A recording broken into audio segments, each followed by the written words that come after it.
In this video, I'm going to talk about painting knives or palette knives. I sort of use the term interchangeably. That's a topic that I get a lot of questions about because quite a bit of my work is done with palette knives, but I don't use them in the traditional way that people associate with palette knives. So I thought I'd go explain a little bit about what it is I'm doing and what I'm trying to accomplish when I use them, and which ones I'm using. So my favorites for quite a while have been Holbein. These knives are ground down toward the tip so that they're not stamped out of metal. They're ground down so that they're more flexible. They're thinner as they get toward the tip, and they're more flexible. The one I have circled here on this page is the MX3, and even though the knives I have the old numbers on them, they're the exact same as the new MX3 ones. They're about 2 inches long and standard flex. They have different flexibilities now, but the MX3 is always the standard flex. And this is the size that I use even typically in my larger pieces, although I do have a couple bigger ones I can show you that I use occasionally. They have maybe 6 other sizes. If you go on their website, you can see the whole range of sizes they have. But they are fairly expensive, maybe in the $40 range or more. You might be able to get them a little bit less if you shop around, I don't know. Fortunately, I got a bunch of them back when they, some time ago, so I haven't had to buy any recently, but they are expensive and they do dent easily because they are so flexible. So that's kind of an unfortunate fact of working with palette knives. But here's a couple of larger ones that I use occasionally, maybe on a bigger painting, but this is the size that I typically work with. And here I have a brand new one right next to one I've been using for some time, and you can see how worn down they get, how this one on the right has a much more pointed tip and the sides are concave. The sides, by the way, are also very, very sharp. They get like razor blades, so you have to be pretty careful not to cut yourself. But it's funny, these get, you get so used to applying paint in a certain way that it's like an old t-shirt where you get used to the way it's worn down and you like that. And then when you finally have to go to a new one, you're pretty grumpy about it. But anyway, these are a really nice tool to work with, and I usually am painting on canvas when I'm working with them. This canvas here is a 359 Alkyd Prime from Wind River Arts, but it also comes in a very large roll. So a substitute that would be more easily available in smaller amounts might be Frederick's 111 or 125. I used to paint on that linen quite a bit years ago. And by the way, I didn't always paint with palette knives. I probably worked for decades just using brushes. Typically, my work is a combination of brushwork and palette knife, but some of the smaller pieces are maybe 80 or 90% palette knife because I can get into really tiny little areas and work them longer with the palette knife without the painting itself getting overworked. But I've got some paint here. I'm going to put it on in, here's a typical way that people might see paint applied with a painting knife. Very thick and troweled on, as I said, and then they might have a shadow area, say, down here. Well, you can't even, I'm wanting to modify my strokes, and you really can't. You just kind of have to put it down and leave it when you've got it on that thick. But then people will typically say they're painting a flower. They often will want to practically sculpt the petals out of the paint and build up paint to where you've got physically are creating some depth. But that's very different from what I'm doing. This would be more, the range of thicknesses aren't nearly as great as that, because I'm wanting to work with a lot of transparent areas as well. So these areas that might be in shadow are actually more scraped on, and I'm able to create the shape. I couldn't do this so much with that thicker paint. I couldn't modify that shape nearly as easily if I had it really, really thick. And then up here I might have it sort of in between the thickness of the darkest values and the lightest values. But I'm more scraping the paint on than troweling it on most of the time.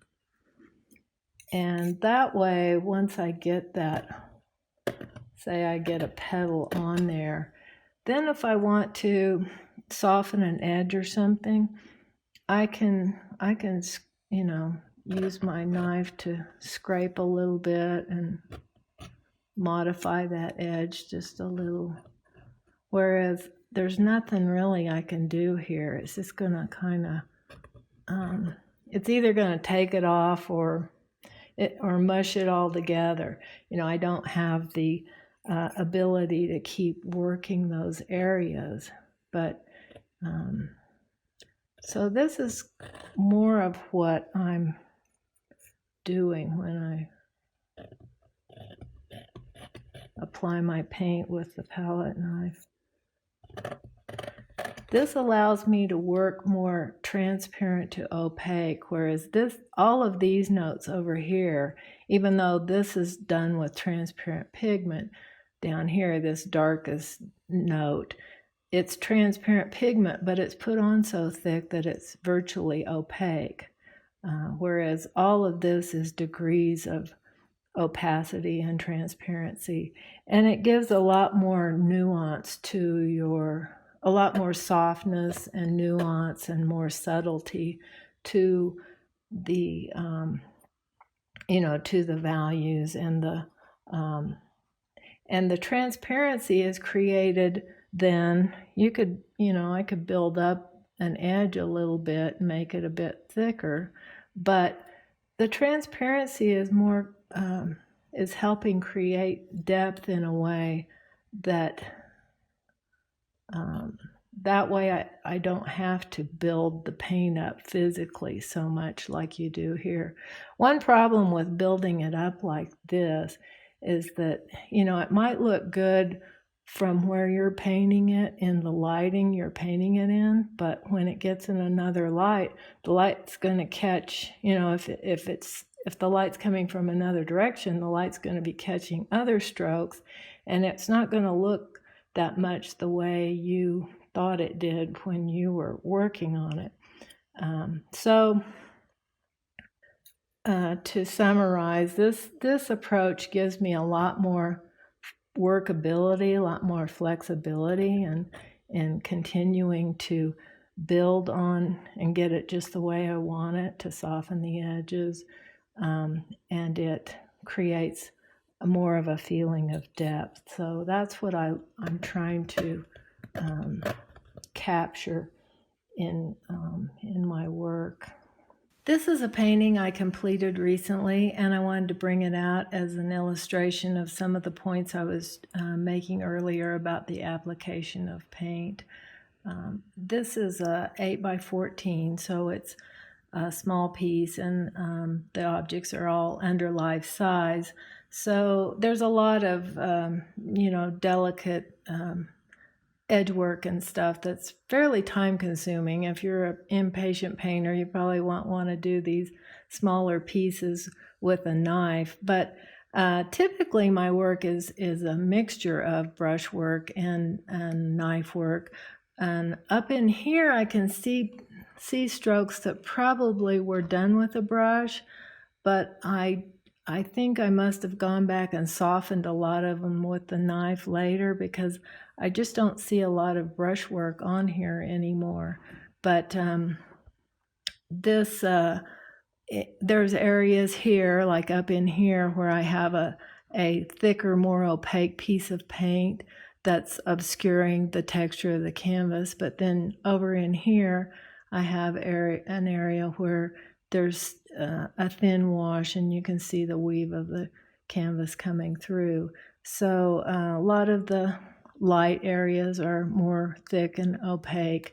But I wanted to point this out, that if I had put all of the paint on thickly, like people typically think of when they think of palette knife paintings, I wouldn't have been able to create some of these transparent areas, and therefore the depth, and I wouldn't have been able to work these edges back and forth to create some of the illusion of form and the objects turning and relating to each other. So I try to create the best of both worlds, where I have enough surface quality that it's more interesting than just the plain canvas texture, but I still have all of the nuances and subtleties that draw me to paint a composition like this. I want to bring this a little bit closer, so hopefully you can see, even though there's some glare, maybe you can see some of the strokes in there. And also, what I'd like to do is here turn this on its side, so that you can see there's really no big buildup of paint on there. But again, I've kind of tried to create a texture that's interesting, and yet I still have all of the qualities of edge work and so on and so forth that I really love to capture in my work. My name is Robb, and I've been a professional artist for over 40 years. I first began taking art classes in Tulsa, Oklahoma while still in high school, and later moved to New York City to study art. My work has been featured a number of times over the years in publications such as Art of the West, The Artist Magazine, and Southwest Art, to name a few. For nearly 40 years, I have continuously been exhibiting my paintings in galleries, museums, and national shows. My teaching career spans several decades, and in this online course, I will show you the methods that experience has taught me work well to get information across to students. When conducting a workshop, I have two main goals. One is to help the students sharpen their ability to observe from an artist's point of view, something we are all continuously trying to improve on. These seeing skills are essential to every aspect of painting, from the relationships of values, color, shapes, and edges, to composition and creating a center of interest. My other goal is to show the students the ways I push the boundaries of what my materials are capable of in order to create a convincing feeling of light, form, and depth in my paintings. The demonstrations will be still life studies in oil, but most of the theories and lessons will apply to any medium or subject matter. Hope to see you in my course.